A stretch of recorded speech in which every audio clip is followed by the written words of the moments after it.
Yeah. Belligerent Brown Boys back for round 2.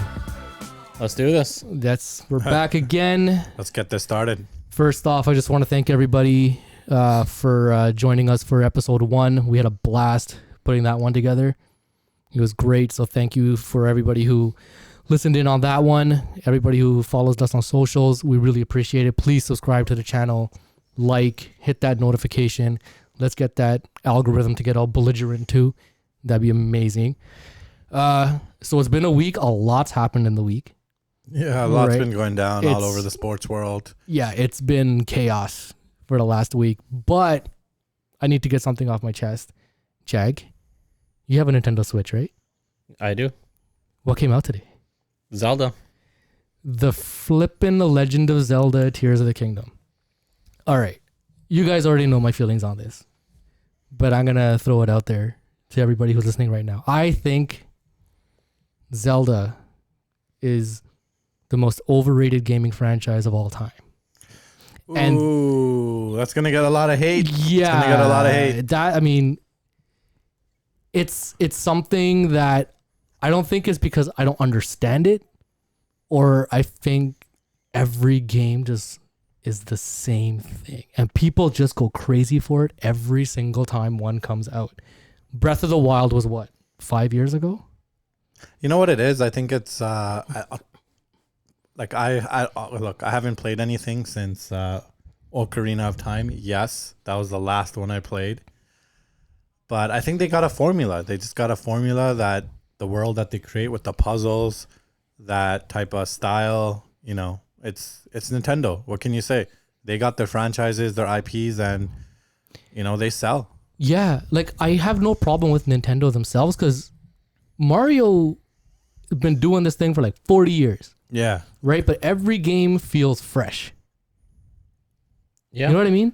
Like when Mario 64 came out, it changed the way games are played and made completely. How about if we think about some of Nintendo's other games, like, you know, certain games just have a style of play. You know, the story is usually pretty linear, pretty similar from game to game. But, you know, I think a lot of people love Zelda is because of just the world that they put together, you know, just the quests, the story building. You know, it's not, I wouldn't say like it's anything new or fresh that they're doing, but the puzzles are the puzzles, and that I think that's one of the funnest parts about the game. Yeah. That's what I enjoyed growing up. I get what you're saying, but also how many other games have come out that have used that blueprint and have just, I think, done better? Yeah, you know what? I'm gonna leave that to you guys. Yeah, like Jack, like I'm gonna leave that with you. But do you really need to change anything? Like, you know what? Formula is working. Yeah, here's the question. What would you change? I think Zelda is suffering from like an identity crisis where every game is just completely different, where you have a different art style every single time. There's no consistency with that. I think the story, again, I haven't played all the Zeldas, but from the ones that I have, I feel like I'm playing the same one over and over again. And I think you can feel a lot about a lot of other games too. Like, how many times is Bowser going to try to take out the Mushroom Kingdom? I get it. Right? But there's just something about like the Mario games that it just feels different every time. I honestly played Breath of the Wild for like 20 hours and I was so bored. You know what? I have not gamed as much as I used to. I'm more of a PC gamer, to be honest. But I think in general, just the gaming, you know, the gaming universe out there right now is kind of, you know, relying on its old IPs to really get it through. You know, you don't really see a lot of fresh games come out that kind of dominate the market. Yeah. Right. So I think a lot of entertainment is kind of suffering from that, even Hollywood. Yeah. You could say the same about Hollywood. You know, I think obviously, you know, Marvel had a big impact on that. You know, kind of the tested formula that they've been running basically since, I would say, 2009, since Iron Man. But I wouldn't say it's just Zelda then. I would say pretty much all the biggest franchises are using the same formula over and over and over. All right, let me Right? ask you guys, what do you think is probably the most overrated gaming franchise? Ooh, I gotta think about that one. Like, there's got to be something that you're like, oh, this again. Oh, you know what? I I'm would- gonna say it straight up. Call of Duty. I was gonna say that one too. Let's just put that out there. Like, I know there's some hardcore Call of Duty guys out there, but it's the same copy and paste every single time. And the fact that there's two companies that are rotating on who makes the next one. Isn't it 3? Is it 3 now? It's Treyarch, Sledgehammer, and Infinity Ward. Yep. Well, like, okay, come on. Like, you guys are just buying the same game to play the same game. And they're charging you $100 every year just to get the same game. So I think that's one of the biggest overrated franchises. You could literally keep the same game. You could introduce, like a lot of games, right? It's a free-to-play game. They charge you on skins. They charge you on extra stuff you want to buy. It's up to you, right? Kind of like what Fortnite does, right? I think that's the formula going forward for a lot of games. And I think those are the games that are seeing success. A lot of games are going free to play, and they're very successful. And I think those games are probably worth playing the most. Yeah, because Fortnite changed everything.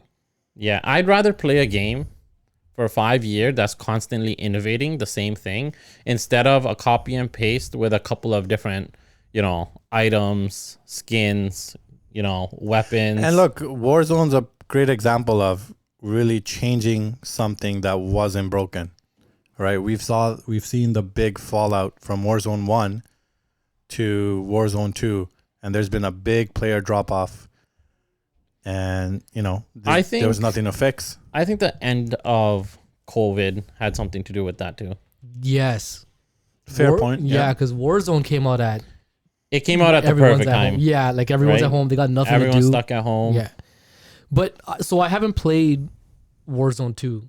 What did they do with that one that you're saying that They changed the loot system. Uh. They pretty much changed the feel of the game, right? So if you play every single Call of Duty you play, no matter whoever makes it, whether it's Sledgehammer or Treyarch, engine to engine, you feel the difference. The movement, the mechanics, Right. everything changes. So it's not like you go from one Call of Duty and then the next one feels the same. It feels completely different. So going from Warzone 1 to Warzone 2 originally was totally different because it's a slower paced game. The looting was different. They changed too much. They tried to innovate and make it more of they tried to make it different, so which they did not need to do. so I guess that goes back to Champ's point, like they're trying to fix something that wasn't broken.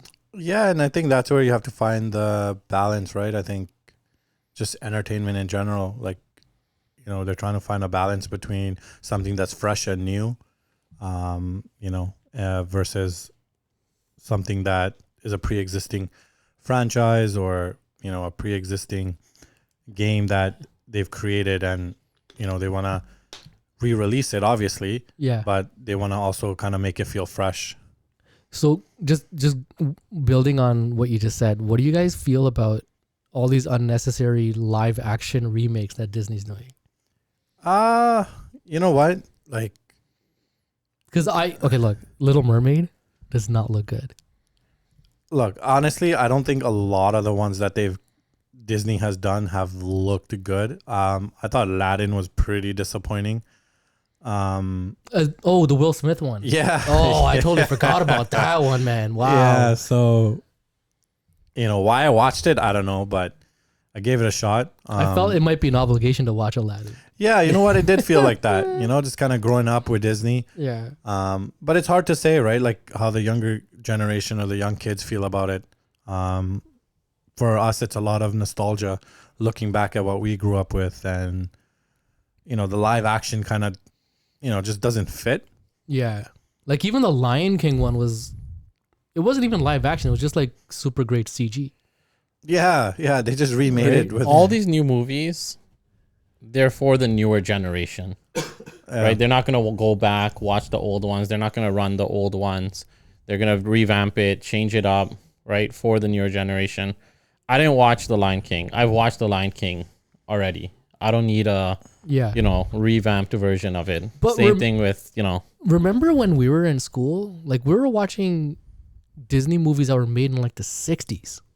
Yeah. Right? So I don't think there's anything wrong with like a kid who's growing up now watching a movie that was made in the 90s. Yeah, fair point. Right? Like, I don't think necessarily you have to make a live action or an updated version of it just so this kid's going to watch But the difference between the 60s and the 90s, from the 90s to now, with the CGI and all the effects, it's a big difference. Yeah, I get what you're saying. Yeah, and I honestly, I don't blame them for trying, because look at Transformers. Whatever you feel about it, whatever you feel about Michael Bay, I love that he came out with that. Like, in, what was it, 2007 when the first one came out? Walking into the theater, hearing the Transformer music and just, like whatever they were doing with the machines and the transforming, like. And just seeing that jumbled mess of metal just like transforming into something, that was cool. I think he hit, like, at least the generation that grew up with Transformers. Like, I think he penetrated that market. And as a kid, like, seeing that when I was older now and seeing that in live action, I thought it was a lot of fun. Guys, so we're watching the Leaf game at the same time, and the Panthers just went up 2-0. Yeah, maybe that's our transition back into sports. But just to go back to the Transformers thing, that Beast Wars looks awesome. Yes. I haven't seen the last Transformers movie, but now do I need to go back and watch it? I don't know if it was the last one. Are they all like standalone, different? I was gonna ask you because you seen the trailer for the new Transformers, right? Yep. Spoilers out there, guys. Right. So, well, if you've already seen the trailer, it's not really. Yeah, go watch the trailer. If you haven't already, that's your problem. But Unicron. Unicron, but it says it's happening in the 90s.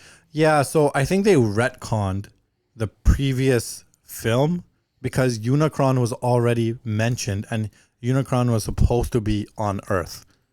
Yeah. Right? What was that? The Last Night was the last movie? I think it was The Last Night. I'm pretty sure it was The Last Night. When Optimus gave the spark to Buddy.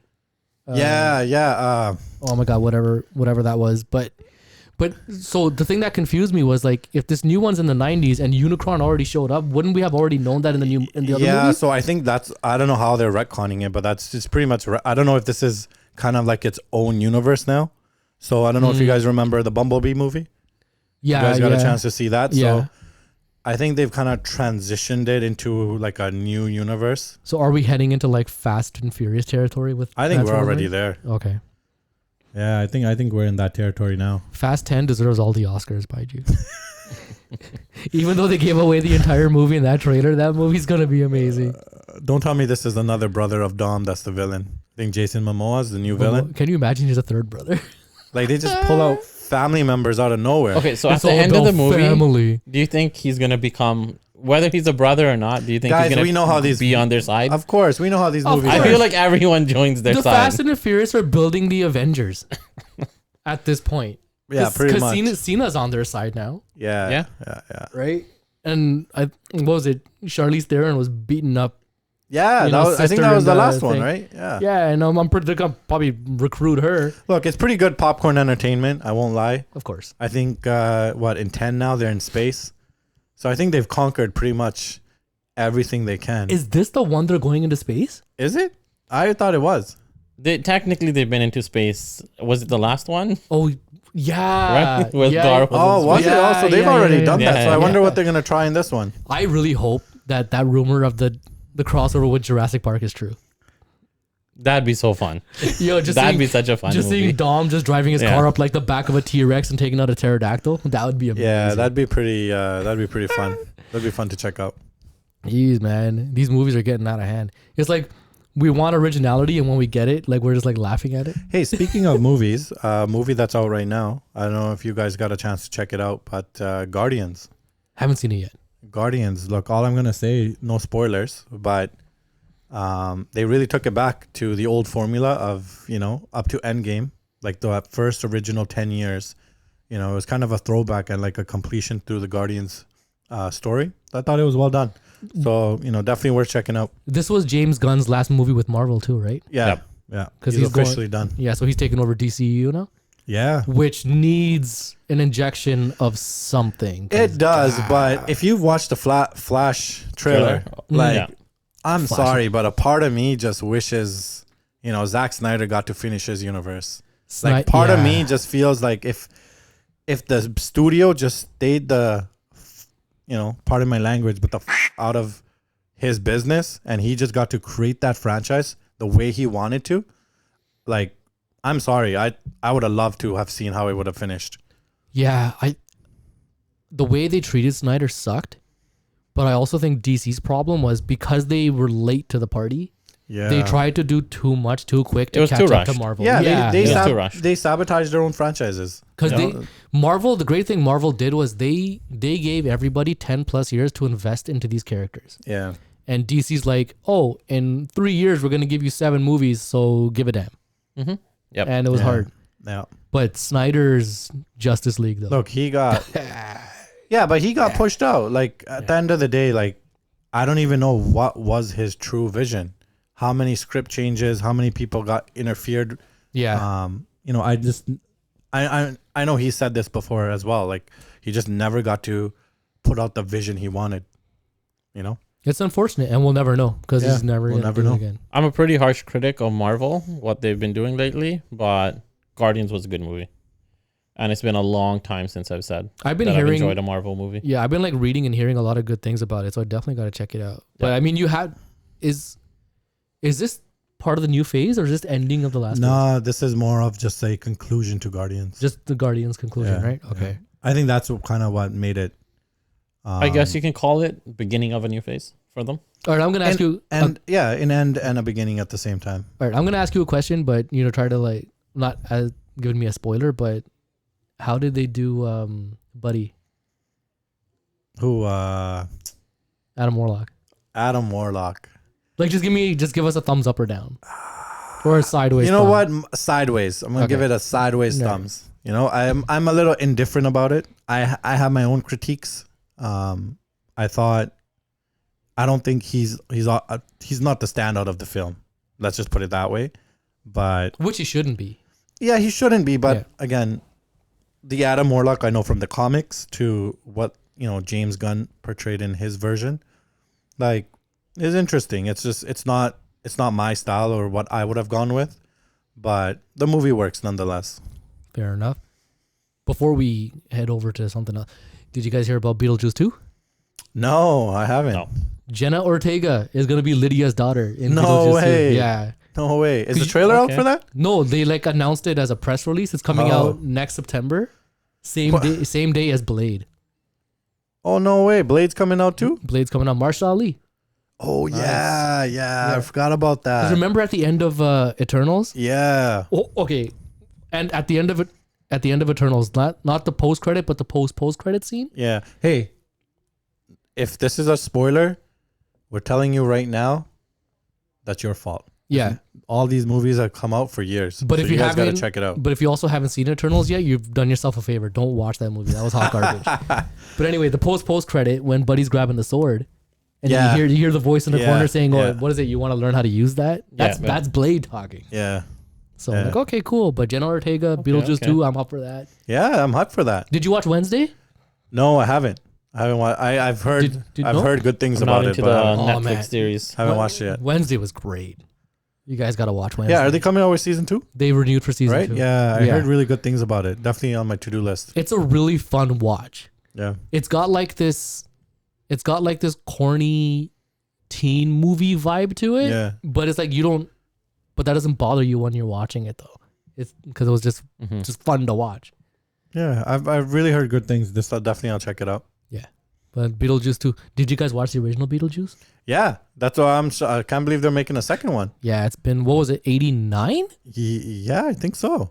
I think that was definitely before the 90s. That was Yeah, definitely 80s movie. Yeah, because the cartoon came after the movie. I Yeah, think. yeah. The cartoon was great too. Global Saturday afternoons, Channel 3. It was Beetlejuice, My Pet Monster, Smoggies. Yeah. It's funny. We were just recently having this conversation at with some of my coworkers, just a YTV, how YTV doesn't exist anymore, but that 90s Saturday morning TV with X-Men, Beast Wars, Spider-Man. There was it was jam-packed. Yo, dude, Friday evenings was packed to Reboot on Friday. Oh, Reboot, Goosebumps, Classic. Are You Afraid of the Dark? Yeah. Yeah, man. Classics. I'm sorry, kids, but your TV these days suck. Now it's all YouTube and Netflix. But even- Yeah, it's a different world now. Yeah, but right? the shows themselves, though, like, there's not. I Does- mean, Paw Patrol's taken over the world. Does anyone really have cable television anymore? Cable doesn't exist. Yeah. I think the only reason to still hang on to cable is probably just to watch live sports. You know what? Yeah, live. You'd be surprised how many people still watch mainstream media news. So I think those are the two things True. that Yeah. obviously is keeping cable The alive. Weather Channel. Or the Oh, weather. The Weather Channel is keeping him alive. Or if you're a doctor, you need CP24 up in your office for some Yeah. reason. Why do we have CP24 on in every office in this city? Yep. What is I what wish I is could wrong? tell you. Not That's gonna lie, our office plays it too. 24/7. We have it on in the lounge at our work, and I don't understand why we need CP24 on these screens. People need I to don't know know the if that's weather, just- man. I don't know if that's just a cultural thing or why that is. That's a good question. Like when you go to a doctor's office, 9 out of 10 times you're going for something not good. yeah, And while you're sitting there waiting for this doctor to come to tell you that you suck, you're watching the screen telling you about this guy's dead, stabbing here, somebody just got a bomb dropped on their head, yeah, right? yeah. Apparently COVID's still a Yeah, problem. you think that's Like, the last thing you want to put on Yeah. TV, especially for people who are already like stressed out at being there. Yeah. Like, I don't get it, man. Yeah, I don't get that one either. Even car dealerships, why do they have CP24 running? It's across the board. That's why I think it's like, I don't know if it's a cultural thing or what it is, but like it's just kind of the standard. If I owned a dealership, I'll be running the Fast and Furious movies on loop all day. Gone in 60 seconds. Like anything that has to do with cars. Hey, marketing departments out there, you might want to take a note on that one. Yeah. Get some car movies up in your dealerships, people. We don't want to see CP24. Whatever. Oh, sorry. It was almost 3-0 or 3-0. It was almost 3-0. Over Hagee. Yeah, man. So the Leafs, like, what's going on with these guys? You want me to take that one? Yeah. All you. I think you want to take that one. You might as well. You know what? I was telling everybody Boston was the better matchup. Like Florida was the number 1 team last year. A lot of people forgot how good they could be. And look, their goalie's shown up, right? He's won 2 Vezinas for a reason.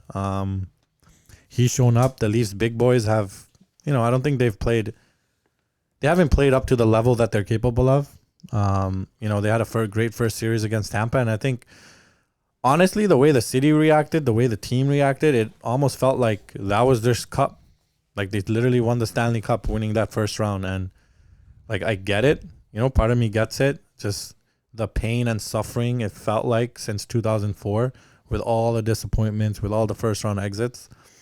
And I think that high was so high that there was going to be a letdown. And I think especially once they lost game 2 after being up 2-0 so early, I think that was kind of a wrap. And, especially after Samsonov went down, if you guys don't know, you can check out our socials, but, most of us at least half of us took Florida winning tonight. And I think Jag over there just kind of took the Leafs because he didn't, he wanted to be different. He wanted to be the homer today. Yeah. That's why. But we kind of all felt Florida was going to win this one. A lot of pressure on the Leafs coming back at home. They usually don't play well with pressure. They got a rookie goaltender who, stood on his head the last 2 games, but, it's kind of I thought he was going to come back down to earth. Do you guys listen to Steve Dangle? Yeah, I have a few times. So did you hear what he had to say about No, what do you about say? it? So he's like, it's exactly what you said, where he's like, it felt like for a lot of the fan base that this was their cup. Yeah, right? and that's the But- vibe around the city yeah. that you got. But what they don't realize is that you're only a quarter of the way there. Yeah. And even if you come back and do the impossible and, win this in 7, Yeah. you're still only halfway there. Yeah. Yeah. That's a wake-up call for a lot of Leaf fans because, they've only been to the first round. Can you say? Yeah. Like, I'm not saying don't celebrate it. Of course. you won the series. Yeah, you want to celebrate it, but if you guys like, don't know, you can check out videos on YouTube. But once the Leafs won, the city was like having a party. You know what? Like, I think that's because we've been waiting so long. There are people that have been born and they have not seen the Leafs come out of that first round, right? It's that excitement. You've seen it with the Knicks. Yeah, fair right? enough. And it's happened with the Knicks. It happened with Sacramento, light that beam. Light right? that beam, boys. Yeah. Light that beam. How's that beam going right now? I think it's okay to celebrate. Even now, like after they won that one game, they're celebrating like, oh my God, like, this is the greatest thing ever. We won a second round game. I think they were celebrating that it wasn't a sweep. That too, but I think they just want to see some sort of progress. I'm happy with progress. I'm not happy with the way they've played this series. I've heard from a lot of people that we've been playing well in the first game, the second game. I haven't seen them play well at all. Yeah, right? Yeah, just bringing it back to their play here. You're right. Like they have, like I said, they haven't looked good just as a whole, as a team. And I don't know if it's effort, because to me, when it looks like effort, you're getting beat to every puck, you're getting beat up on the boards, right? So it just looks like you're not trying your hardest. But when Kampf and Gustafsson are your most effective forwards, there's a problem. That was a big issue I had. That was a big issue, especially the last two games. But hey, the last game, Marner got his goal. Look, he scored. I get it, but like he's been so shaky. Like he's been really shaky this round. Just the team as a whole. There's so many turnovers. This team had a defensive identity during the season, and I watched a lot of their games this year, and their goaltending was good. Their defensive zone play was good, and against Tampa, you saw that, and none of that's shown up here. Like I think they got into that mentality. It's Florida, that run and gun style, and they've been really loose. And they've played loose. That Florida forecheck, though, man, it's relentless. Brady Tkachuk's nominated for MVP for a reason. Yeah, he's not gonna win it. We know McDavid's got that wrapped up, but he had an amazing season, and he's one of the leaders on this team. You know what though? It's only the first period. We're only down 2. We can still make a comeback. Look at this hopeful over there. It's not over till it's over. Look, but I'm a diehard Leaf fan, but sometimes reality sinks in, and as I've grown up, the Leafs have made it harder and harder. But at the end of the day, they've made progress, and progress is what you want to see, season by season, right? I think the Raptors were in this place for a long time with DeRozan, right? We were basically stuck in the same spot, and there was no progress. Right? And when the progress stops, when you've reached your potential, that's when you got to make changes. But with DeRozan, they realized real quick that it's not going to happen with this guy, and they gave him the boot. I think things lined up as well with Kawhi, having that injury with Sacramento. If LeBron was not in the East, we had a chance with DeRozan. Absolutely. Right? LeBron stopped everybody. And look, we can do a better comparison. We can bring up the Washington Capitals. They had a team since 2000, I would say 2009, 2008, that was competing every single year, couldn't get past the second round. They kept at it. They kept their big boys. They built around them. They also had their boogeyman, though. They did. Like Crosby was their boogeyman. Yeah, the Penguins were their boogeyman. You're right. Right? They couldn't get past the Pens, and look, they stuck with it. They could have tore that thing down. It took them a decade, but look, once you win that Stanley Cup, once you win the chip, like it takes away all the pain, takes away all the work that you put in. It makes up for it. Yeah, but what are we in now? This is what, year 6 of Shanaplan? 5 or 6? I want to say, yeah, I think you're right. Around so 5-6 years now. Hypothetically speaking, second intermission, it's a 4-0 game, and they look lifeless, and it ends tonight. What happens with Shanaplan? I think the coach. I think that's it for Keith. the coach is definitely gone. I don't know what changes they're gonna make. They're up against the salary cap. Maybe one of the big three. Look, Nylander had a absolutely monstrous season this year, and maybe that's the perfect time to trade him. I think out of the big three and I'm leaving Tavares out of this because I don't think he's going anywhere. It'll be hard to move that guy. Yeah, but I think Nylander, you're gonna have teams that want him, and I think this is a perfect opportunity to trade him. Sorry, go ahead. I don't mind tweaks, but I've seen progress this year. Yeah, but we've been making tweaks every year. But that's the thing. If I see progress, I don't mind running it back. No, I don't think people are going to sit with that. I don't think the fan base is going to accept that. I think what's more is if you're not progressing, if you're making the first round, you lose, and you see the limit of your team, then you make major changes. If you don't make the playoffs the first year, if you make the playoffs the second year, losing the first round, if you grind out a round one win in the third year, right? I think as long as you're making progress, you're good.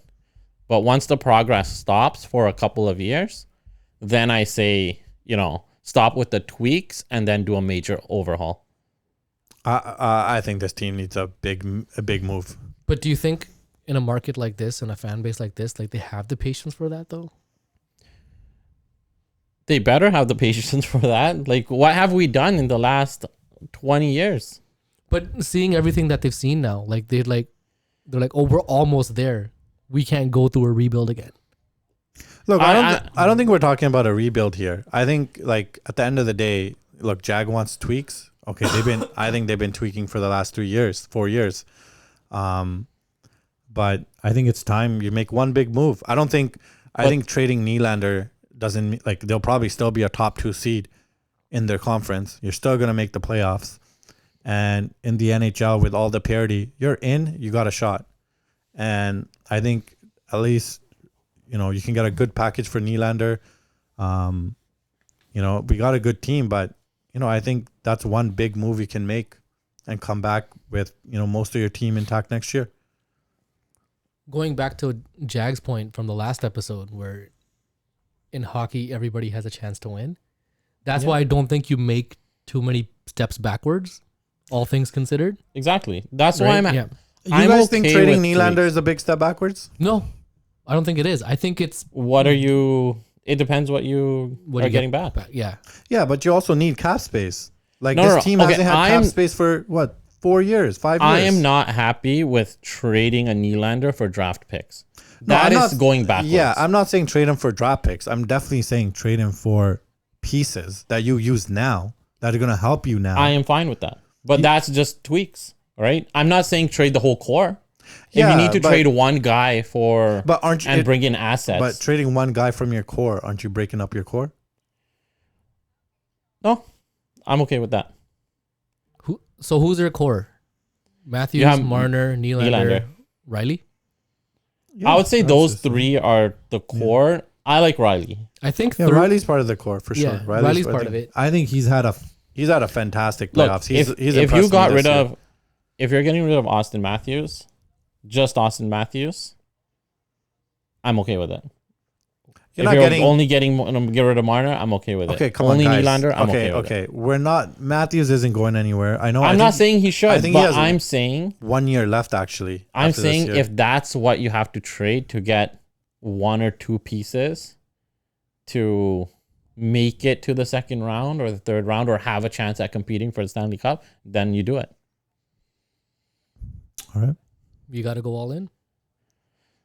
Yeah.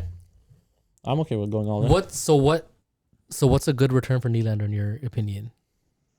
Like if you had the chance to make that deal, like who would it be or what would it be? The problem is it depends on the style of hockey that we're trying to play.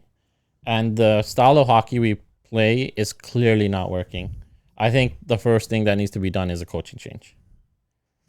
Yeah, I think maybe that's where you start and you go from there. I think that's going to happen regardless. It does, from the way this game looks like it's going. You bring in a coach. Even if they lose in Game 7, they push it to 7. I think the coach is going to go. This is what I would want. You bring in a coach And then depending on the style of hockey that he's playing, if it's that run, the go, fast-paced style, and you don't want to make changes and you want to, get faster guys on D, or just, different type of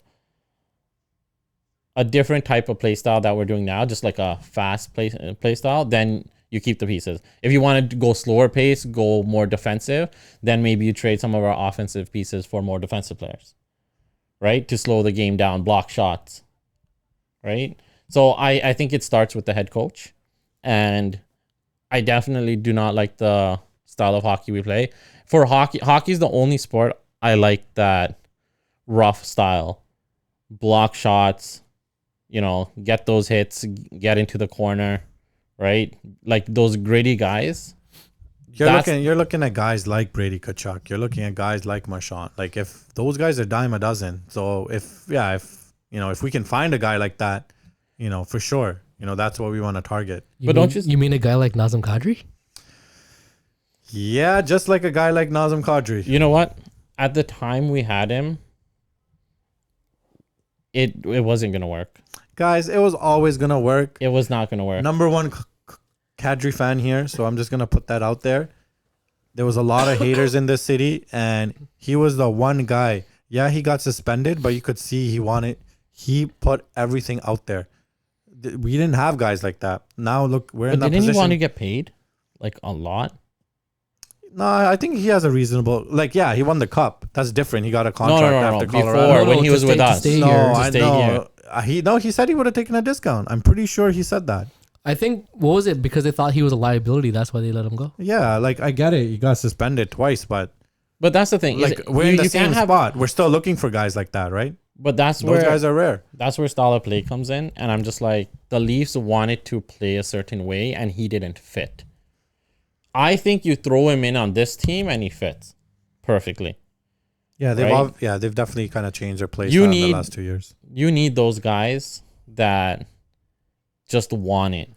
All right, right? guys, you can see it in their play. We gotta shift gears here. This is becoming Leafs talk, and last thing we want to do is have an hour of Leafs talk here. Yeah, let's save everybody's mental health. Hey, our favorite team, the Carolina Hurricanes.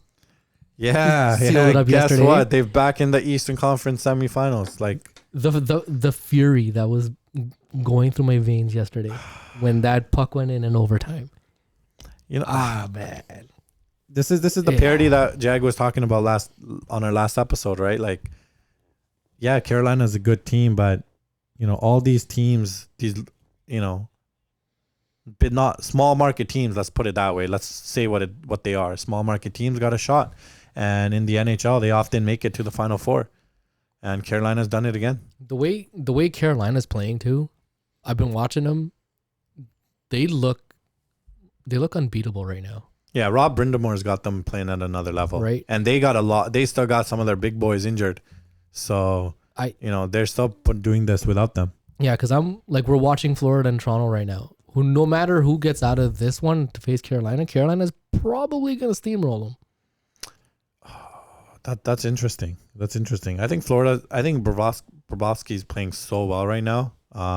So I think Florida may have give them a run. But Carolina's averaging 5 goals a game. Yeah, Carolina does look unstoppable right now. I think they'd be, they'd definitely be the favorites. And if I had to pick one, I'd probably pick them. Flippin' Kotkaniemi is turning into Teemu Solani all of a sudden.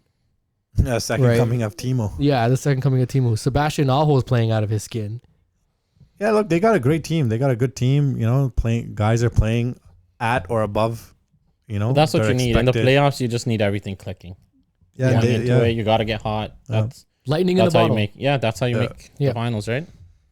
We got another big matchup tonight. We got Mr. McDavid back here. Boo! The Oilers going into Vegas. Who you guys think? It ends tonight. You think so? It ends tonight. Edmonton finishes it. I think so. Wait, isn't that series 2-2? No, it's 3-2. Isn't it? I think we see Vegas pulling it out. It is. Yeah, somebody check that. Yo, am I bugging? I thought it was 3-2 Edmonton. 2-2 as well. I thought it was 2-2. I think, because last 2 games were in Edmonton. Vegas is the home team. Yeah, this is game 5. Yeah, it's 2-2. Oh, it's 2-2. My bad. Yeah. All I right. think Vegas. I think Vegas comes out strong today. I think it's gonna be a 1-goal game, most of the way through. So I think it's gonna be a tight game. But I'm gonna give the edge to Vegas. I think they've done a pretty good job on McDavid and Draisaitl throughout the series. Like a lot of their points have come on the power play. Did you pick Edmonton to win the series? Yeah. We did. Yeah. And I had Vegas in 7. You had Vegas in You got 7. Vegas in 7. Yeah, I still think. It's gonna be Vegas, Edmonton, Vegas. Okay. Yo, what do you guys think of Pietrangelo lumberjacking Draisaitl? He didn't get suspended for that, did he? He got 1 game. He got 1 game? He got 1 game, and Nurse got a game. Oh, yes. I'm surprised he only got 1 game. Yo, Probably should have been 2, at least 2. He was trying to take his hand off. Yeah, man. he was definitely. That was definitely like premeditated. Yeah, he was already frustrated from like I think a couple of plays before. And you got to protect your stars. He's going after Draisaitl. Like, Yeah, you see who jumped in? McDavid jumped in. Yeah. Started trying to punch Pietrangelo. It was great. I loved it. But also, I don't want McDavid You think that? fighting. You think that's gonna? That's definitely gonna trickle into tonight's game. So it'll be interesting to see who gets off to the better start. 100%. But I think Vegas missing Pietrangelo is big. Yeah. Edmonton missing Nurse, not so much. You think Yeah. so? Yeah, I think Pietrangelo's Yeah, the I agree bigger with miss that. right now. Yeah. Because he won the cup with St. Louis, right? I want Pietrangelo? to say he did. Yeah, I want to say he did. Him, Yeah. yeah. They had that Was- big blue line. The Ryan O'Reilly was the captain Ryan of that O'Reilly, team. yeah, Ryan O'Reilly. I think He's Pietrangelo been a was big there. addition. So he's got the pedigree. Yeah. So missing a guy like that is big. Yeah, and he's a bigger part of their defensive core than I think what Nurse brings to Edmonton because they're so top heavy. Yeah. So Yeah, um, that's gonna be wild. And Yeah. it's in Vegas today. yeah, Yep. they're playing in Vegas.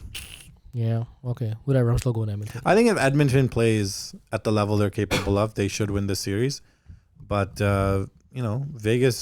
Vegas got home ice for a reason, and I think they're gonna come out strong today. I'm probably gonna go 7. What's the farthest McDavid has gone? They got into the Weren't they conference finals last conference finals this last year. Pretty They were sure. conference finals Yeah, they last lost in conference finals last year. I think Oh, Yeah. okay. because they beat Vegas last year in the second round. So Yeah. if they don't get there this year, or they get stomped, they get there and get stomped, are they rebuilding? Are they changing everything up? No, I don't. Again, look, we can go down this road for years. I'm just curious. year? I No, don't know. it feels like Edmonton's been rebuilding for the last 18 years. Yeah, and look, they've been trying to shoot in the dark for a goaltender, and I don't think they've gotten spectacular goaltending again in the playoffs. I think if that team can find just decent to good goaltending, they got a shot at the cup every year. They trusted Campbell. It didn't work out. If Campbell had played anywhere near like how he played with these guys in the last year of his Yeah. contract, Edmonton would be in a lot better spot. But now you're depending on Skinner, Yeah, right? I honestly thought at the deadline they made him wait for Corpusalo. I thought that would have been it, but yeah. I was Um, surprised that they didn't make a bigger move as well. and they end up playing him in the first round. But I'll tell you right now, on the off season, they're getting another goalie. They have to. I think this is on par with what Edmonton does. They replace Yeah, their that's the goalie normal and thing. they Pretty come much. in with a new goalie and they hope for the best. Carey Price comes back, says, I'm feeling good, but I want to go try a new chapter. He comes into Edmonton, wins them a cup, walks off into the sunset with his cowboy hat and boots. I guess we'll see. That'd be hilarious. I'm going to manifest it. You guys want to move into the NBA? We gotta talk about last night. Last night was wild. We gotta have some Durant talk in here. I know you All guys right, got some big opinions on Durant. Okay, fine. Where do you want to start with Durant? Okay. Or where do you want to start with the Phoenix series? Okay. Phoenix in back-to-back years in an elimination game are down 30 at the half. Last year was Luka scoring more points than them at half. Mm-hmm. They were down And- 30 as well last year, right? Yeah, and they were down 30 and they got 81 dumped on their heads. Yeah, In the first KCP half. outscoring Booker and Durant in the first half. KCP going 6 for 7 to start his night. I haven't been able to really put my finger on any of these series this NBA playoffs. I think they've been so up and down. Like you don't know what team's gonna show up. was I surprised with what happened last night? I was. But, I didn't think Booker and Durant were going to continue to shoot 60, 70%. Especially Booker. Yeah, like I wasn't surprised that they lost. I was surprised that just them getting mollywopped like that. Yeah, and look, I'll open the floor to you guys with Durant, but, I think after he won those two with Golden State, and let's be real, Golden State was, I think this puts into perspective how much credit Durant got, but like that was a 72 win team and a 60 something win team of 2 years before he got there. Like, Yep. yeah, he played and showed up in the finals both years, but I think he got a ride with the Golden State Warriors. And I think with those two chips and those two final MVPs, I think he's kind of happy with where he's at. You don't think he cares about his legacy? Like, I want to win one by myself, so I'm not just attached to, Steph helped me get one, Clay helped me get one. That's why he went to Brooklyn, right? Yeah, Yes. and Yes. I think his experience in Brooklyn kind of probably changed that. You know what? I do want to get back to the Phoenix series, but I will say this. I do not like the talk about Durant should go back to Golden State. What did we all say when he was in Golden State? No. It's Where's a that cheat talk coming code. from? Where's that talk coming from? He should not go there. He should definitely not go there. Come on. But the reason I brought that up was because, like, you forget that, like, watching this Lakers Warriors series, look at the space Steph Curry creates. Look at the respect he gets. You're telling me you take away Steph and Clay, Durant's got free space all day.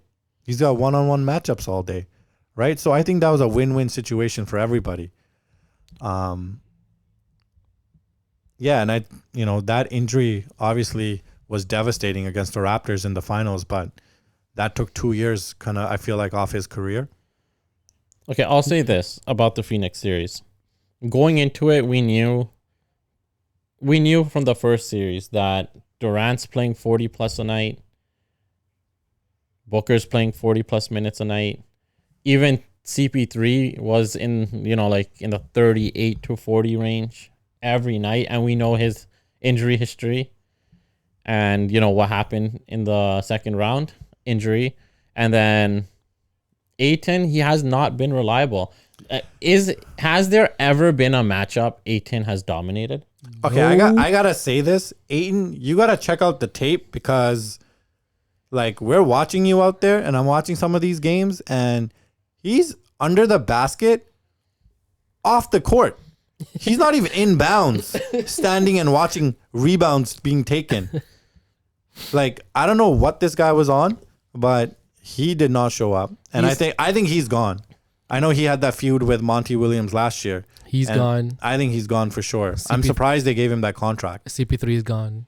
So Ayton has about 2 years left, 30 plus million. And then same thing with But Wait, CP3. hold up. Ayton's making 30 million? I think this year he made 35. Next Damn. year about What? 32. But he's a big. I think 33. there'll be teams that want him. He's So- big. People, teams want size. So I think there's a market for him, regardless of his contract. There's a market for every guy, right? CP3 is going to be hard. Like, where is he? Yeah, I don't think he's going realistically? anywhere. I think part of the reason Durant came to Phoenix was, that relationship with Monty Williams, CP3, wanting to win. And I think they can retool. But didn't they say that about Kyrie in Brooklyn too? I think this is different because, it's like that Brooklyn mess was, Kyrie was a big part of that. I think the personalities you kind of put together there, there was no stability and structure. No, but if I you think the look Suns can run it back next year and they'll be okay. if you look at it, if Durant and Booker score 40 a night, that's 80 points. Where's the rest of the scoring coming from? Yeah, we know they traded away their depth, and that's something they're going to have to retool in the draft and in the offseason. But I think that's something obviously they can build. Whether you got your core. Whether it's a 30-point blowout or you lose by 10, 20 or 15 or it's a grinder and a loss is a loss. That team was not built to win. How do you feel about Phoenix chances if they didn't make that KD trade? Do you think they would have been the same spot or they would have been a little better? I think I think they had to make the trade. I think if you get an No, opportunity that's to fine. get KD. I'm just saying hypothetically, like if that trade didn't happen, was Phoenix the same? Were they worse, or would they actually have been more competitive? I think It's they a would have tough been worse. I think maybe more competitive, but I don't think their the ceiling thing is any is, higher. like I think overall they were a better team, but I don't think Booker's gonna be giving you 40. I think Durant being on the court made it so much easier for Booker to score, Yeah, that's a great point. Yeah. right? Okay. And then Yeah, Bridges wasn't gonna do that. But that's the thing. Like, we see what Bridges can do, right? Yeah. As Brooklyn's main guy, like we know he has the game for it, but I like Bridges. He's so good. he is. But we don't know He's what a great piece to have. his role in Phoenix was different, right? Yeah. So Did you know Bridges played 83 games this regular season? Yeah, he's Because after the trade, did he do that? he ended up playing one extra game. Oh yeah. Yeah. yeah, and then Oh, that's a but crazy you know what? stat. Yeah. There's one game he played, he came on and left. It was Yeah. essentially a rest game. So That he was had the a- last game, right? To So- keep his. No. No. Yeah. It wasn't the last game of the season. It was before that. So he had an 83 game regular season. That's Yeah. good trivia. It's good trivia. That guy, man. What else? Oh, the Knicks. Knicks are I done. I think it's over for them tonight. Yeah. The game's actually going on Actually? right now, so Bing bong. maybe we check into that. I don't see the Leafs making any kind of comeback.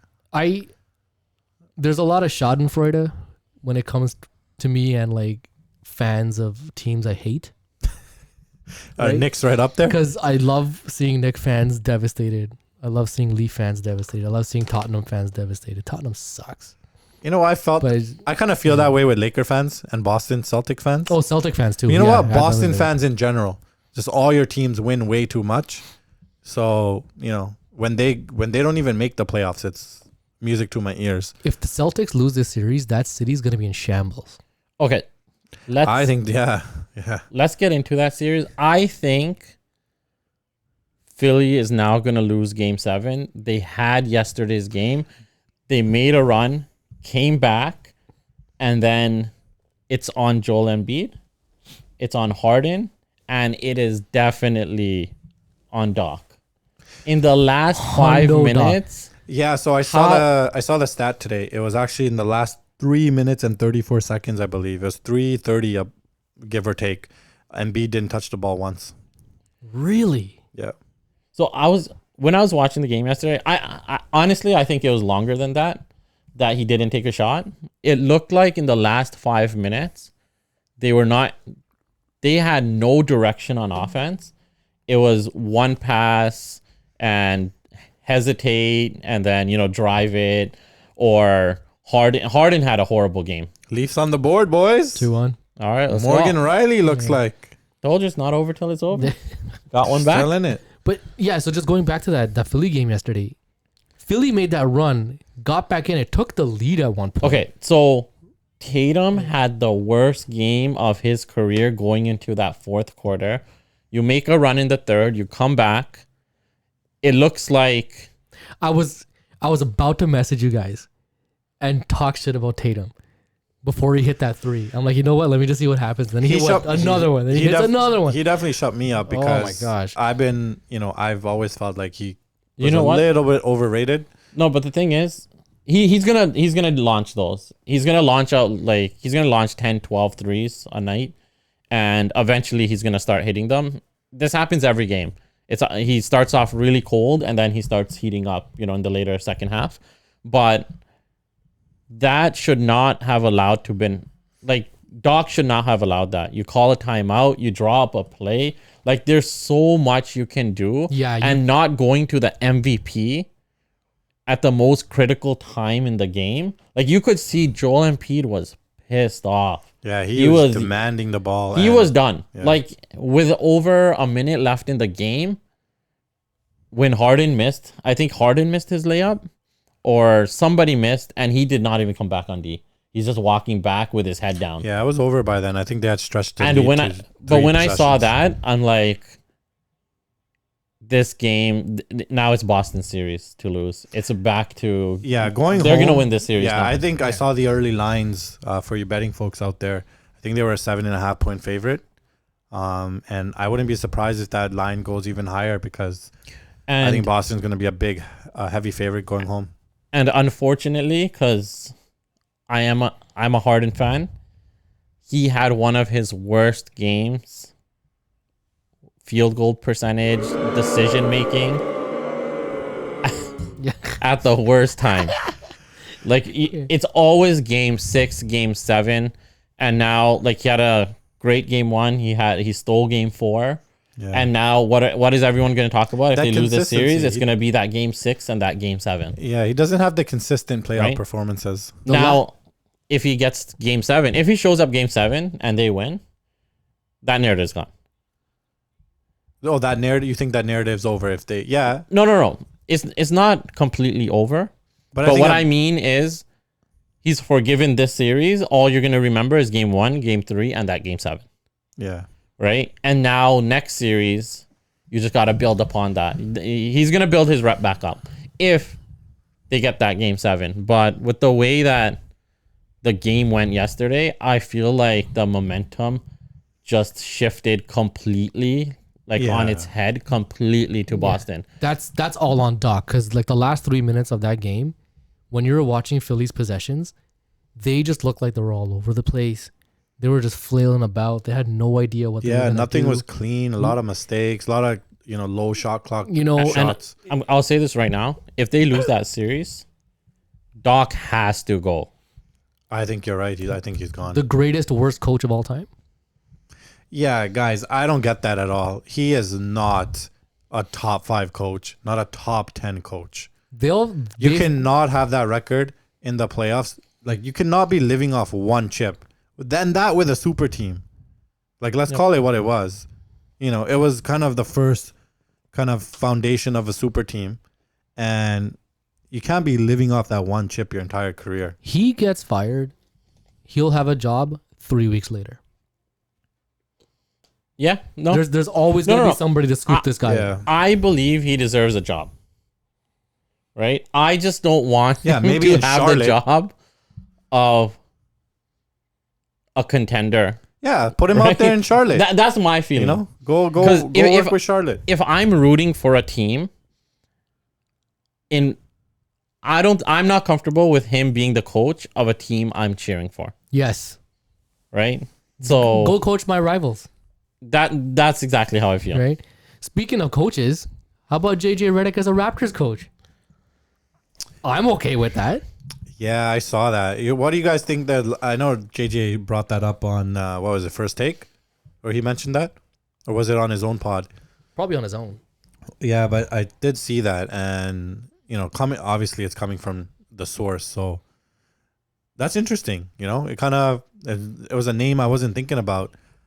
I really hope it is somebody with a name, somebody, Becky Hammond. I can see that too. I mean, I think she was Pop's protege. I saw the list of odds. Someone put out the odds of the likely coaches for the Raptors, and I think she was up there. Can we all agree to keep Budenholzer away from Toronto as far 100% as he can? Yes. 100%. Right? Don't want to see that guy here. Honestly, I don't think he's gonna get I think he's not gonna coach next year. I'm pretty sure. I'd be surprised if someone gives him a job right away. Yeah, go work for NBA TV or something. Yeah, Raptors, stay away. I'd rather have a Udoka, right? But he signed, right? The Udoka thing kind of broke my heart. Yeah, that hurt, man. I honestly thought signed? Yeah. Okay, I missed this. It was literally the day that Udoka's name came up, and everyone's like, "This is the guy." Yeah, this is the guy for the Raptors. Okay, where is he with? And then he got scooped up. He got scooped up, man. Where is he? We gotta get a fact check on that. Oh yeah, shoot. Where'd he go? Where did he land? Houston. Was it Houston? Was it Houston? It may have been Houston. I think Houston. Okay, which was where Nurse was supposed to go, but he's probably going to Milwaukee now. Yeah, I'm surprised Nurse hasn't been picked up yet. I don't hate that. For the Raptors, whether it's Redick or I don't really have a candidate that I really want. I'm okay with. Yeah, you're right. He's pretty on much. Houston nabbed them up. I'm okay with anything. I like the job that he's doing on First Take. I like his podcast. Right? I don't know what he's gonna do with his podcast if he's a coach. Right? I didn't even know he had interest in being a coach. I mean, the way he Maybe talks, that was just the Raptors. He talks that like a approached coach. him. Yeah, he talks like a coach. I was just about Yeah. to say, like, the way he talks on his podcast. and Oh stuff, yeah, don't get me wrong. I think he'd be a great coach, but you know, he's doing so well with his podcast. That's the He's- thing. Like, I just love listening to him talk Yeah. about the game. Yeah. That He's become such a great analyst. So you know, yeah, maybe coaching something he wants to do. I think And, he'd be great. But you know, Raptors have a lot of work they got to do too on Yeah. their roster. So Him talking about ball is like how I feel when I listen to Tony Romo talking about football when he's commentating. Again. Yeah, that's a good one. That's you know a what? good comparison. Romo It's had great. that effect for the first 2 years. I'd say. I think it's faded now. You think so? I think so. I still find him Yeah, great to listen to. I still enjoy listening to him. To be Especially honest, when he's like, oh, you know, they're going to do this. You're like, yeah. Yeah. right. But they go ahead and do it anyway. I'm like, oh, okay, this guy, he's freaking the suits there, whatever the hell they call it. Yeah. Yeah. I think he's still. I still enjoy listening to him. All right. Before we wrap it up, just one thing I want to talk about. Bad Bunny at Backlash. We have bring some WWE in here. We got some of the two So- biggest fans over here. We caught, I think, the second half of that match. Yep. And that was one of the greatest things I've ever seen in my life. You know what? I think that was probably the best match on that show. And 100%. 100%. And that crowd. That Bad Bunny entrance. If you guys haven't seen that Bad Bunny entrance, go on YouTube and watch it. This is one of the craziest things you're going to see. But that's also a big shout out to the crowd. Where was it in It was Puerto in Rico? Puerto Rico. So like it Yeah, was big shout out yeah. to Puerto Rico. That crowd was live. That reminded me of the Attitude Era. Oh, that was an Attitude Era crowd. Yeah, definitely. That whole show from top to bottom, except for the main event. But I don't think the main event was Cody and Lesnar's fault. I think nothing was gonna top what Bad Bunny and Priest did. That should have been the main event. yeah, especially Yeah. in that location Yeah. at that time, you gotta give the fans what they want. Yeah. But you can tell like the rumors of Vince being back kind of scared everybody because like, oh, here we go again. Here Yeah. comes like the cheesy booking. But the last couple of pay-per-views, you can tell Triple H has his kind of grip on everything, so I'm not too worried about it. But we'll see what happens at the big one, SummerSlam. That's happening in Detroit, by the way. Ford Field. Oh wow, Yeah. that should be huge. 60,000 people. That's going to be I'd consider massive. myself now an outsider when it comes to WWE. Look, I haven't, so once the Attitude Era ended, I would say probably since 2009, I haven't really paid too much attention. But, what do you guys think, like where WWE is now under Triple H? This is the best in-ring product ever, I think as far as like matches go. so. What really helped them, which I'm surprised, I never thought I'd say this, but guys coming into the industry, like these influencers, like a Bad Bunny, who's a music artist, you have a Logan Paul coming in, and they're so good on the mic, entertaining the crowd. I never say this, but they actually bring a lot of life. They are the best two celebrities to come into WWE. Yep. And I was talking about this with my cousins last week, and I was just like, if they really wanted to do big numbers, you do Bad Bunny versus Logan Paul main event WrestleMania. You'll have 700. Yeah. You'll have 700 million people watching But that what- pay per view. Well, how do you think that goes on with the guys, that have been there for such a long They time? understand WrestleMania. Like they'll get it. No, but the thing Right. is, it's like you have to work for it. Yeah. It's not like, oh, they come in and they're fighting at WrestleMania. I They've been on Yeah. the product for a long time now. I think with Logan Paul and Bad Bunny, the reason why it's going so well is because these guys actually care. Yep. Yeah, Like from the they're, little like, I've yeah, seen, like they're training the- and they're doing everything. from know? the few matches I've seen, I can, just going back to the in-ring product, that's definitely some of the best wrestling, that I've seen in a long time. Like you watch, like even with AEW, like they're putting in really good matches. But I think one of my beefs with AEW is they're not very good at storytelling. Where WWE is really good at that. See, but the thing is, so this is what I will say, on the other end of this, like of the spectrum. So you have guys like Logan Paul and Bad Bunny, amazing for the product, right? They care, they work their ass off, they want to be there, and they want to put on a show. But what I don't like is when they just go for names like a Ronda Rousey, right?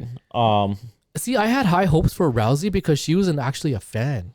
Like, but that's the thing. She was Okay. a mark, and she wanted to do this. Do you think that's a product of That's her? where I disagree. So what I think is, so from what I see from her performance, right? And there's other people too that I'm forgetting too, right? That happened. I know they've brought in other MMA people before, but I think it's, I can't do MMA. I can't win there anymore. I need a paycheck. Let me go to WWE. I get what you're saying. Yeah. Right. And that when I watch the product, when I watch her, when I watch other people, right, that come from a different industry because they can't win there. So now they come here, try to make that money, try to be a star. You can see it in the ring that, you know what, they're not putting in the work that everyone else is putting in. I think with Rousey, she doesn't have like the charisma that you kind of need to be in wrestling. Yeah, she's missing right? the it factor. She's a bit of a robot. But that's Yeah. the thing. And but that's on WWE as well. Yeah. Because you're bringing in someone that's unpolished because of the name. Yeah, he's right about that. That's where it goes back to, you're bringing in a big name to kind of get that quick. But the thing is like, I like it better when I see a Shaq at like WrestleMania or Royal Rumble come in as just a surprise entrant, right? He can fail, he can do horrible. I don't care. He's there for that one spot. It's just for the, you get that pop, yeah. right? You get that entertainment, right? I'm fine if Rousey comes in here and there, does a match or whatever, has a feud, right? But if you're there week to week and you're fighting with the top guys or top women, Yeah.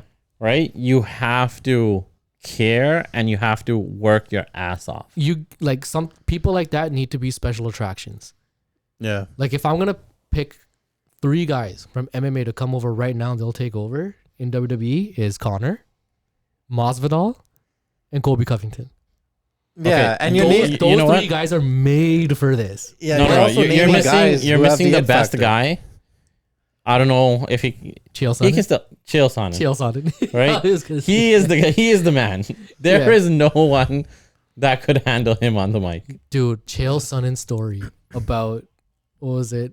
Nagaro and his brother trying to feed a bus a banana because they thought it was a horse. Oh my Yeah, God. he'd do great on the mic. He'd do He's so really good. well. But like to Jack's point, like these like stuff like that should be special attractions. Yeah. Where it's like you come from time to time, you do your thing, you have your match, you do pay-per-view numbers, Yeah. go away, Yeah. let everybody else do their thing, come back for Rumble, get eliminated in 2 minutes, whatever. Yep. Right? Yeah, that's how it should be. So I just want to go back because we missed a very important topic: Oh no. What did we miss? the Lakers. Oh, you know what? Why don't I know we're going a bit long on this pod, but why don't we make Lakers our last topic? Yep. Yeah. So I'm gonna say this: the Lakers. It's a must-win game tonight. They have to win this game. I agree. Before we get there, I gotta say, because I saw a little bit over the day today, because the day before with Shaq and I don't know if you guys saw Shaq and Chuck had that moment on TV. Oh, Yeah. laughing What? at AD? Laughing at AD. That was great. Like, that guys, was so good. can we get off the wokeness and the woke culture? Because I saw a lot of hate coming their way. Like, you shouldn't be laughing at him because he's in a wheelchair. Like, come on. Like, they're just having a little bit of fun. He's getting wheeled out. No, It's I funny. think I'm Yo, sorry. the thing is, the guy's made of glass. when that tweet came out and they're like, "Oh, he was taken away on a wheelchair," I lost Yeah, it. I was lost it. beside And this was myself. before I saw Shaq and help me out here, Shaq and Chuck laughing about it. I didn't even realize until Kenny started doing the chair back. Oh, and then Chuck thought he was talking. He was doing Yeah. a wheelchair He's motion. the Yes. wheelchair. he's like, I'm fixing my chair. I'm fixing my chair. Yeah. Sure, you Like, are. that shit is hilarious. And if we can't laugh at shit like that, like, everyone's glad he's okay. Yes, concussions are serious. He got hit on the side of the head. It happens. We see that all the time in sports. The fact that he was in a wheelchair was just surprising, right? And the fact that they chuckled about it, I don't think is a big deal. So I just wanted to put that out there. Can we just please put the brakes on the wokeness that's trying to cancel that kind of shit? You can see it in Shaq's face what he wanted to say. Yeah. But he was trying so hard to keep that in him. So I know Draymond on his pod was like, oh yeah, you know, it's not funny. You know, you could have been hurt. Like, dude, No, you but punched a guy. Like, now you're telling someone not to laugh, but you literally punched a teammate, could have knocked him out, could have given him a concussion. Like, this kind of stuff just, you know, it kind of just sounds hypocritical sometimes, you know? So I hope it doesn't, you know, I hope it just ends there. Like, it was a nice little joke. You know, guys had a few laughs. no, but that's what people don't understand, right? Like, yeah, we're gonna laugh about it. You chuckle, you laugh, whatever. No one's wishing that the guy is hurt, Yeah, no one wishes that, right? No, And I think it's just the circumstances surrounding everything. Yeah, that's all it is. That's all it is. no, but you know what? Like, we all know his injury history. Like, And I'm telling you right now, when I see Joel Embiid go down, I get scared, Yeah. right? Yeah. When I see AD go down, I get scared, Yeah. right? Like, because if AD went down holding like his knee or his ankle or something, Yeah. concerned. Yeah. But when I saw the replay of like the elbow grazing his face, and Yeah. then him sitting on the bench and like all groggy, and then I'm hearing that he's in a wheelchair, I was just like, what is happening? What is going on right now? Is this guy for real? All right, guys. Sorry to take you guys on a tangent there, but we'll take it back to the Lakers. I know we got a big Laker fan on the end there. So Jag's a diehard LeBron fan. So, you know, it might be their season tonight if they don't pull it out in Laker Nation. this game, Game over. okay, no. That ain't happening. So this game, they have to treat it like a game 7. Yeah. You're this is home court. You've played great all playoffs, and now I don't like this conserving energy. Like, you know, the LeBron, he's conserving it. I understand that. Now is not the time to conserve energy. Now is when you just end it. You get a couple of days rest before, you know, you start your next series. But LeBron, no resting in this game. Let's end it tonight. End it. You don't want to give Golden State any more blood to smell in the water. So you guys don't want to see Game 6 Clay show up tonight? He's not showing up. No. Actually, you know what? I'd rather him show up than anybody else. I'm kind of torn on this. You know, I don't want to see the Lakers win, but then thinking about the matchup in the next round, now that the Joker and the Nuggets are waiting, you know, I'd love to see a Joker versus AD matchup. So, you know, kind of excited about if that does end up happening. Wouldn't be too bad. I'd love to see that. What a contrast, Joker and AD, because you see Joker's arms after every game. Yeah. It looks like he's walked through a cactus patch. Yep. If you guys have not seen some of the game footage after the game, definitely check it out, because what Sonny's talking about is exactly how it looks like. He's got cuts. His entire skin is red and just cut up. Yeah. And then it's crazy, like how mentally he just gets through it, because he could easily be like, To be honest, though, Right. I think that the Lakers will have an easier time with Denver than they did with Golden State. 2-2. Oh no, what? Oh yeah, 2-2. No. What's happening? Oh no. Oh, that might be they're probably going to VAR. All right, let's see what happens. Yeah, we'll let you guys know. Game might be tied before the end of the second, or it could just be 2-1. All right, but just back to your point. Yes, the Lakers have to win this game. They Yeah, don't have no, a but choice. what I was going back to was, I think Denver's an easier matchup. There's no stopping Joker. There's no stopping him. But I think stopping everyone else is easier. Okay.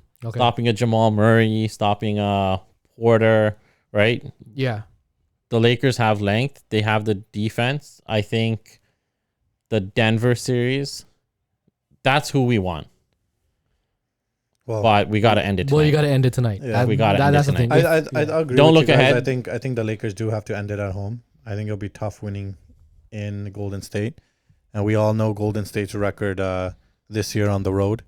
Besides the Kings series, they've struggled. So Look, as long as they limit the turnovers and, they get production from, I'm counting on Reeves because I think if he's Bobrovsky going, made the save. Sorry. yeah, I don't know. It could have squeaked in. no, we need the overhand angle there. You got to see the overhead. Yeah, it could have squeaked in. Yeah, because I've seen Look some. at the skate. It's inside. So if you guys don't know, we're watching It's on the line. Bravos, basically him making the no, but save. before that, like right there. I Oh. can't see the puck. But I think the whistle's if already you- gone by then, though. No, but if you make the assumption like there, the puck should be underneath. But What it's was it crossed the called? line. I've seen some goals this year called goals when you couldn't see the puck, but you could tell it was under the pad and the pad was over the line. But if it's inconclusive, don't they say no goal? Yeah, and on that angle, I For the didn't see most puck. part, but you can make assumption for the most part. If you see the puck under the pad and the pad then goes over, the puck's over. Okay. I've seen that a couple times this year. So this is a close one to call. All right. So while the reviews is, I think we should wrap it up for episode 2. Yeah, let's start wrapping it up. Just a couple of things. We are working on getting a watch along put together. Yeah, either for some on- of these big games coming up. Yeah, so either on Twitch or on YouTube Live. So keep an eye out on our socials for that. We should have something in the next week or so in regards to news for watch-alongs. I think that'd be Yeah, we'll have hilarious. chat enabled, so feel free to ask us questions. Yes, we'll have that. And then again, just please like, subscribe, get that notification on. We appreciate the support. And thanks again for joining us here for episode 2. And then we'll catch you guys again. Yeah. Peace out.